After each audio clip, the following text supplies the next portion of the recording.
I mean, Are you ready, Mr. Mayor? Fratelloni's Hardware and Garden Stores brings you Garage Logic podcast number 1285, April 11th, 2024. 83 degrees on this day on two occasions, 1890 and 1968. And it was 12 degrees in 1940. And before I bring you the ice outs, which we'll have a dedication today, I want to remind you that if you have a lake home or a swimming pond, you know, with the rope hanging from the tree and the kids go out in the back and they launch themselves into the water, get a hold of Aquaside. Aquaside has been helping people create great lake shores and swimming areas for more than 60 years. With a complete line of lake and pond control products, they take care of the algae and the weeds and all the unwanted vegetation. The products are easy. Easy to use. They work quickly. They're registered with the EPA and DNR, and those products are safe. Call Aquaside. They'll help you identify your weed problem and make sure your place looks great all summer long. Call Aquaside at 1-800-328-9350 or go to aquaside.com. And today's Ice Outs, brought to you by Aquaside, are dedicated to a fellow named Simon Steele, who is the head of the UN Climate Agency, and he's the latest mentally ill member of the UN, who wants to tell us that we now have only 2 years left to save the world, but more crucially and more importantly, we have even less time to act to get the finances together behind such a massive shift in saving the world. We must do something quickly. Jesus God. Well, if he wants, I can stop paying my mortgage and start writing him checks. Would that help? right. And the ice outs are dedicated to Simon, as well as to Julia Fargo, who writes, Joe, today feels and smells like one of those ozone days you've spoken about. I had experienced just what you described last year while in the Brainerd area. I was sitting by Gull Lake one morning and will never forget the sweet, fresh smell. And then a week or so ago when I was in the Twin Cities. Both times was just before you described it perfectly. You just never forget those days and that wonderful look, feel, and smell in the air and atmosphere. I'm in Plymouth area, and while not quite as pronounced, it made me think of you in that particular episode. Happy spring. Thanks, Julia. Ice outs today. Minnetonka went out on this day, April 11th. in 1878. What's that guy's name? That phony from the UN? Simon Steele. Simon Steele. Minnetonka went out on this day, Simon, in 1878, 1892, 1948, 1958, 1994. White Bear Lake went out on this day in 1932, 1955, 1958, 1963, 2003, and 2009. Wait, what did Simon say? Hail the flashlight king. And now, from the mayor's office above the boathouse on the east shore of Spoon Lake, it's Garage Logic with Chris Reavers manning Technology Corner, Kenny Olson from the Krabby Coffee Shop, Shawn Heidt in the newsroom, and of course, the Rookie. Here is your flashlight king, fireworks commissioner, and the keeper of common sense, your mayor, Joe Souchere. Rookie, I'm not asking you, I'm asking the others. Did everyone do their homework assignment to read the brilliant piece in Barry Weiss's Substack, written by Yuri Berliner, a longtime NPR business editor who blew the whistle on NPR and saying how they lost America's trust. And the reason we assigned it as a homework assignment is because it was certainly too long to read the entire thing on the air. But I did read it a couple of times and managed to land on what I think was the crucial reason that NPR lost the trust of the American news consumer. They certainly haven't lost the trust of all of them. They have the extreme left still favors NPR, and that was his objection. But what he discovered is a microcosm of exactly what's happening, for example, to politics the closer you get to the country's tallest buildings. So I'm going to read 4 paragraphs because he nails it. Race and identity became paramount in nearly every aspect of the NPR workplace. Journalists were required to ask everyone we interviewed their race, gender, and ethnicity, and had to enter it into a centralized tracking system. We were given unconscious bias training sessions. A growing DEI staff offered regular meetings imploring us to start talking about race. Monthly dialogues were offered for women of color and men of color. Non-binary people of color were included too. These initiatives, bolstered by a $1 million grant from the NPR Foundation, came from management from the top down. Crucially, they were in sync culturally with what was happening at the grassroots among producers, reporters, and other staffers. Most visible was a burgeoning number of employee resource or affinity groups based on identity. And here's the key paragraph. So within NPR, as they began to become more DEI focused, here's what happened. Those groups included Marginalized Genders and Intersex People of Color Mentorship Program, Mi Gente, Latinx employees, NPR Noir, Black employees, Southwest Asians and North Africans at NPR, UMA for Muslim identifying employees, Women, Gender, Expansive, and Transgender People in Technology throughout public media group, and Kevre, a Jewish heritage and culture at NPR, and NPR Pride, LGBTQIA employees at NPR. Final paragraph. All this reflected a broader movement in the culture of people clustering together based on ideology or a characteristic of birth. If, as NPR's internal website suggested, the groups were simply a great way to meet like-minded colleagues and help new employees feel included, it would have been one thing. But the role and standing of the groups, including those outside NPR, was more than that. They became a priority for NPR's union, SAG-AFTRA, an item in collective bargaining. The current contract in a section on DEI requires NPR management to keep up to date with current language and style guidance from journalism affinity groups. Wow. And to inform employees if language differs from the diktats of these groups. In such a case, the dispute could go before the DEI Accountability Committee. So, without taking anything that Mr. Berliner wrote out of context, I would say that what NPR has done is lost the ability to be curious about news in general, and that, in fact, everything it covers would almost be tribal-based. And everything they cover would be seen through the lenses of these various groups rather than through the lens of, is this news affecting America? There you have it. And they've long ago lost my trust. But and as he notes in his piece, it wasn't always like that. Yeah, I have that paragraph. Read that paragraph. In 2011, although NPR's audience was tilted a bit to the left, it still bore a resemblance to America at large. 26% of listeners described themselves as conservative, 23% as middle of the road, and 37% as liberal. But by 2023, the picture was completely different. Only 11% described themselves as very or somewhat conservative. 21% middle of the road, and 67% of listeners said that they were very or somewhat liberal.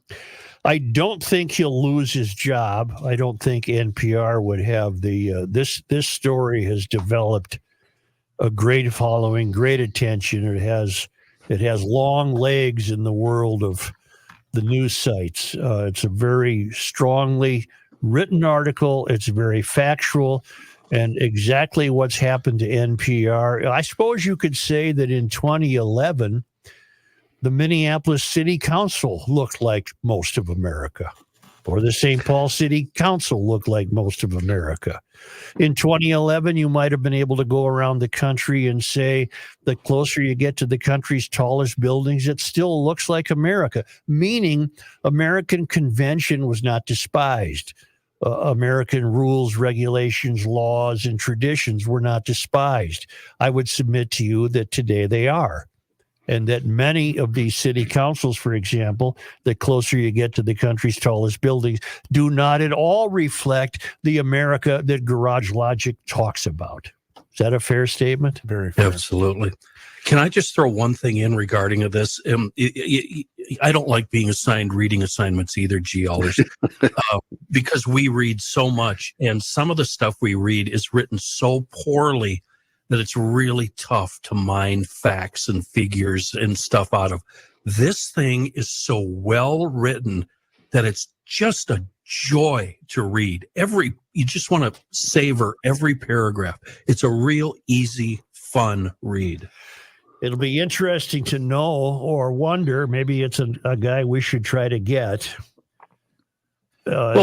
Interesting to know and wonder how he's now being treated in the NPR newsroom. He alluded to that by saying that he's getting a few raised eyebrows.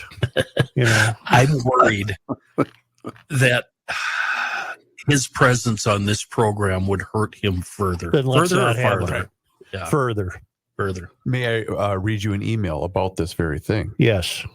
This is coming to us from Clark. Mr. Mayor, on the NPR Exposed from the Inside, could this in fact be today's ray of hope? It sure could. Berliner Senior Business Editor Report, winner of Peabody, the Lobel Award, blah, blah, blah. An open-minded spirit no longer exists. I wonder what the Vegas over-under is for him keeping his job, always pushing back. Thank you for alerting me to this article and the homework assignment, Clark. I think he will keep his job. I don't think they would have the courage. It would be so patently obvious for why they got rid of him to can him. He's a multiple award winner. Apparently, he's very good at what he does on the business desk of NPR. I do not think he will lose his job. Now, he might very well, because of this, get a better offer and leave. Sure. But I don't think NPR would have the guts to fire him. Nor So should the they way fire him. Go ahead, John. I was just going to say he is too still. I don't know if you saw the follow-up interview with him, or he backed NPR to an extent, because when the conservatives, Trump, everybody else started going after NPR, he said, no, I don't believe it's a misinformation news group. They still report news, and that's all he'd say. He wouldn't say anything else. But he said, John, no. Yeah, I'm sorry. Didn't you think it was interesting, John, the way he broke down these stories that they've done in the last 3-4 years and the experts that they decided to use along the way? Oh, yeah. It was the whole thing was fascinating to read. Yeah, as a news junkie, it was just fascinating to read. Yeah. And I could read that about any news outlet, to be honest with you. It's just, to me, I geek out about stuff like that. I'm afraid that's correct. I'm afraid you could read that about any news outlet. Yeah, but that's because I'm a news geek and I like inside. But most crucially to me, as I read the important paragraph, NPR is a collection of tribes, a collection of people identified only by their race or their sexual preference. That's not a reflection of America, and it's not a reflection of news gathering. Well, the paragraphs you read made that really clear. I mean, that money that came from the top. Yep. You've got to answer to the people with the money. Now, I want to go down I didn't really even get to my normal show prep today because early this morning I found myself continuing to pursue tidbit after tidbit. Earlier in the week, I believe I might have seen it on Twitter. I saw Hey, that's my bit. Right. Which is why I didn't go with it. Oh, okay, good. Because I won't take Let him finish. I won't take news from Twitter if I don't know who's writing it. But I learned that the DFLers rejected a Republican proposal in the state legislature to tighten up the squatter situation, and all the Republicans wanted was the ability for a homeowner upon discovering a squatter situation. I don't think it's widespread yet. All the Republicans wanted was to say that they should have the right to call the sheriff and have the squatter removed immediately. Mm-hmm. And that was met to the contrary by a Minneapolis Democrat, Zaynab Mohamed, who wrote, and the DFL rejected that Republican request. Just because they do not have a documentation does not make them less than you as a human being. So the Democrats rejected the idea that a squatter should be removed immediately. And according to Zaynab Mohamed, a Minneapolis DFL, a state Senate DFLer from District 63, South Minneapolis, her belief that a squatter does not make them lesser than you as a human being has nothing to do with squatting. It's a worldview that she has that's completely Marxist. It's completely anti-property ownership. I don't want to get ahead of myself because that's all I knew. Well, I found it today, or I was alerted to it. One of the guys alerted me to it. And it's from WilmerRadio.com. Wilmer Radio. Never heard of it. The Star Tribune didn't have this. Nope. The St. Paul Pioneer Press didn't have this. I don't believe even Alpha News had this. But for some reason, WilmerRadio.com had a paragraph about this. Dateline, St. Paul, Minnesota. It was a straight party line vote as Democrats in the Minnesota Senate Monday, just this past Monday, rejected a Republican-sponsored measure that would have allowed a homeowner or landlord to ask the sheriff to immediately remove a squatter from their property. St. Michael Republican Eric Lucero said homeowners have left on vacation only to return and find that someone has illegally entered their house, claiming that they have a lease or some right to that property. Minneapolis Democrat Zaynab Mohamed, Mohamed, Mohamed, responded, just because they do not have a documentation does not make them lesser than you as a human being. Democrats say state law already has provisions for eviction. Republicans respond that can take months and cost homeowners or landlords thousands of dollars to regain their rightfully owned property from squatters. Now, wouldn't you say that property ownership is a fundamental, sacred convention of American life? Yes. Some refer to it as the American dream. I can't imagine among us there would be any doubt that property ownership, your ownership of a home, for example, well, what's the old saying about a castle? A home is a man's A castle. home is a man's castle. There can be no doubt in America that property ownership is sacred. It's paramount among our vast and reasonable rights that we have as free Americans. Here comes Zaynab Mohamed, who I am very comfortable in saying completely rejects that idea. Yeah. She completely rejects the idea that property ownership is paramount. It must have never entered her worldview to believe that or understand that. So now I thought, well, who is this gal? Who is Zaynab Mohamed? So I went and looked it up. She is,